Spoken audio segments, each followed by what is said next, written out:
Hello दोस्तों, मैं आपके सामने पंचतंत्र की एक कहानी लेकर आया हूँ जिसका शीर्षक है हाथी और चिड़िया का झगड़ा।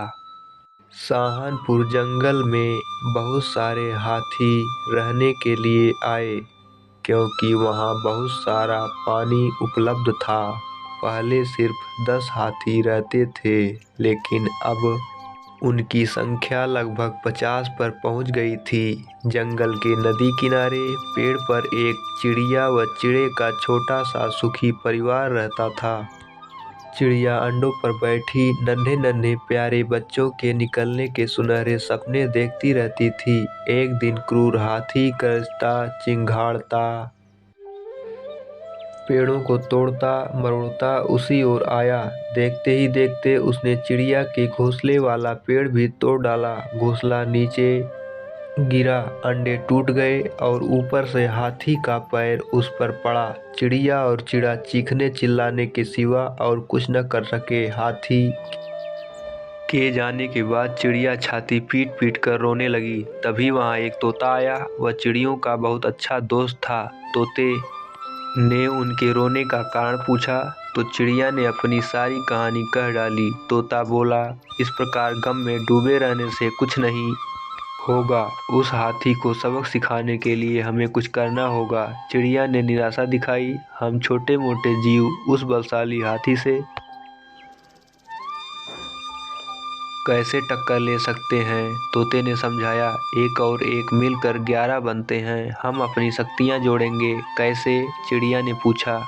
मेरा एक मित्र सोरू है, हमें उससे सलाह लेना चाहिए। चिड़िया और तोता सोरू से मिलने गए। सोरू बोला, यह तो बहुत बुरा हुआ। मेरा एक मेढक मित्र है, आओ उससे सहायता मांगे। अब तीनों उस सरोवर के किनारे पहुंचे जहां वह मेढक रहता था। सोरू ने सारी समस्या बताई।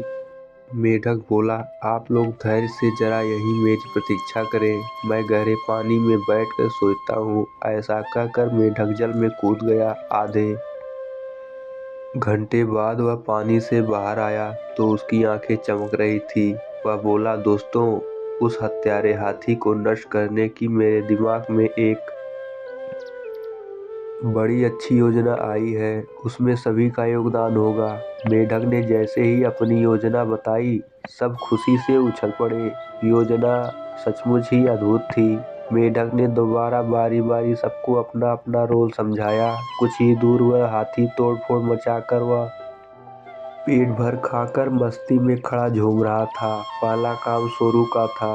वह हाथी के कानों के पास जाकर मधुर राग गुनजाने लगा। राग सुनकर हाथी मस्त होकर आंखें बंद करके झूमने लगा। तभी तोते ने अपना काम कर दिखाया। वह अपने कई दोस्तों के साथ आया और अपनी नुकीली चोंच से उसने तेजी से हाथी की दोनों आंखें बींध डाली। हाथी की आंखें फूट गईं। वह तड़पता हुआ अंधा होकर इधर उधर भागने लगा।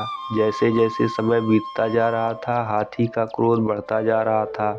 आंखों से नजर न आने के कारण ठोकरों और टक्करों से शरीर जख्मी होता जा रहा था। जख्म उसे और चिल्लाने पर मजबूर कर रहे थे। चिड़िया कृतज्ञ स्वर में मेढक से बोली, भैया, मैं आजीवन तुम्हारी आभारी रहूंगी। तुमने मेरी इतनी सहायता कर दी। मेढक ने कहा, आभार मानने की जरूरत नहीं, मित्र ही मित्रों के काम आते हैं। एक तो आंखों में जलन और ऊपर से चिल्लाते चिंगारते हाथी का गला सूख गया। उसे तेज प्यास लगने लगी। अब उसे एक ही चीज की तलाश थी, पानी। मेढक ने अपने बहुत से मित्रों को इकट्ठा किया और उन्हें ले जाकर दूर बहुत बड़े गड्ढे के किनारे बैठकर टर्राने के लिए कहा। सारे मेढक टर्राने लगे। मेढक की टर्राहट सुनकर हाथी के कान खड़े हो गए। वह यह जानता था कि मेढक जल स्रोत के निकट ही वास करते हैं। वह उसी दिशा में चल पड़ा। टर्राहट और तेज होती जा रही थी। प्यासा हाथी और तेज भागने लगा। जैसे ही हाथी गड्ढे के निकट पहुंचा, मेढकों ने पूरा जोर लगाकर टर्राना शुरू किया। हाथी आगे बढ़ा और विशाल पत्थर की तरह गड्ढे में गिर पड़ा, जहां उसके प्राण पखेरु उड़ते देर न लगे।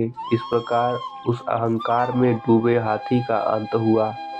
तो दोस्तों, ये कहानी आपको कैसी लगी हमें कमेंट में ज़रूर बताएं और हमारे चैनल को लाइक शेयर एवं सब्सक्राइब करना ना भूलें। धन्यवाद।